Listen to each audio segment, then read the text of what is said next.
This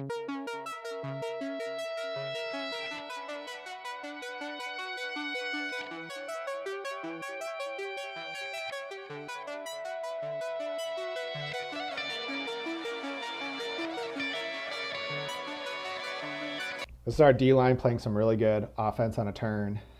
First of all, we set up a play, which is huge. So that's good D line setup plays on turns. So we got 2 on the left over here, and we get 3 over here on the right, and we're going to play through these 2.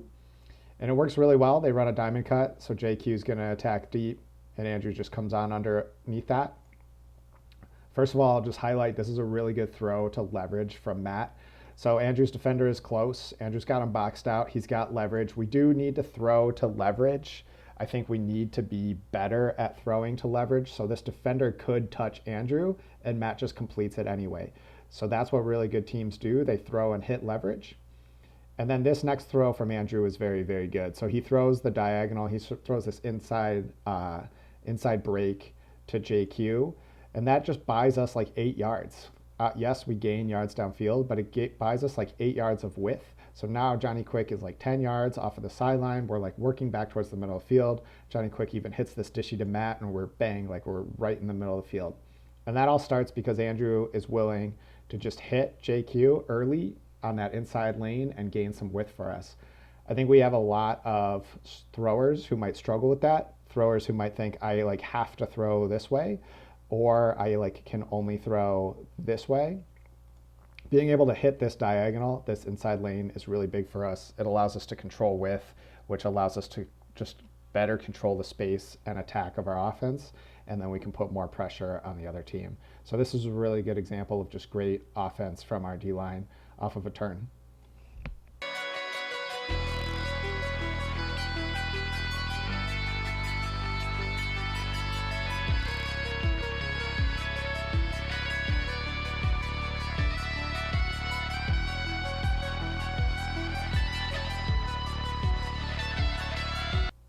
So in this clip, Noah Johnson gets beat upline, and then that upline turns into a backhand huck.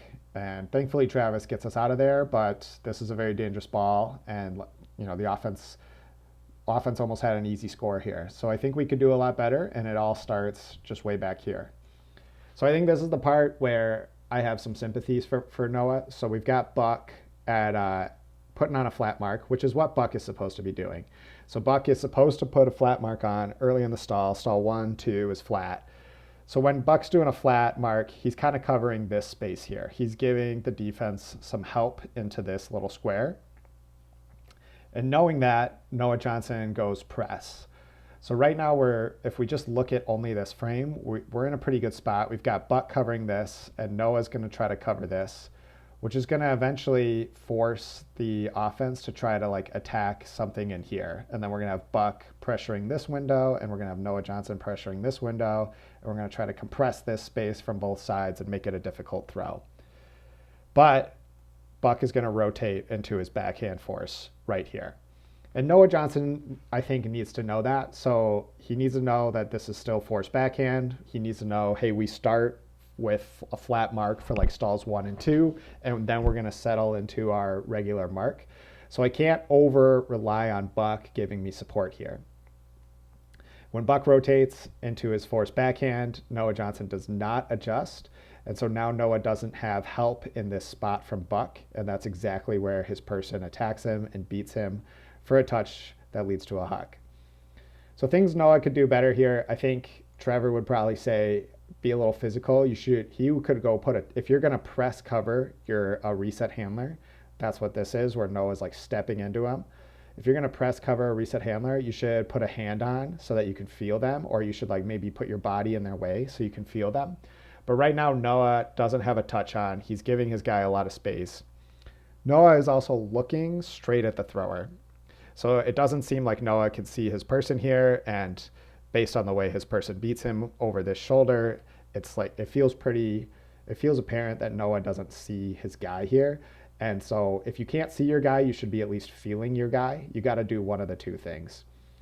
So Noah's watching the disc, and then he loses touch, he loses his feel for the person. Buck rotates, and now we're beat onto his back, and he's got to turn the long way, and he gets beat up line. So I think Noah can do better by either looking at his person, feeling his person as he looks away, and just knowing that Buck is going to rotate into that backhand force and that he needs to be ready to cover the upline, and he can't rely on Buck's flat mark to enable him to play like a press coverage and jump a lane in here.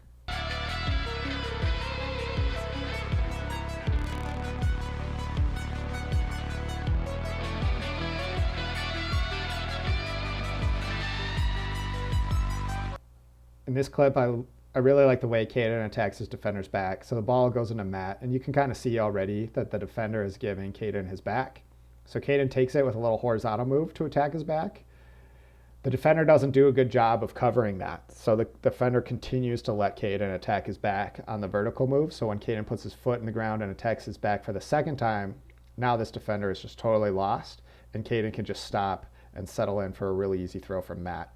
And Matt sees that kind of a mile away. Matt and Caden have pretty good chemistry, so they're just going to hit this. I think what I just really want most people to take home from here is like, hey, defender gave Caden his back on the horizontal, so Caden attacked the back on the horizontal move. Attacking the back on the horizontal move set Caden up to attack the back again with a vertical move. Attacking the back twice got this defender really shook and gave Caden a lot of space for an easy touch. And so that's just the power of attacking your defender's back when they give it to you. You got to take those moments when the defense gives them to you. And then I just really like Caden's ball here.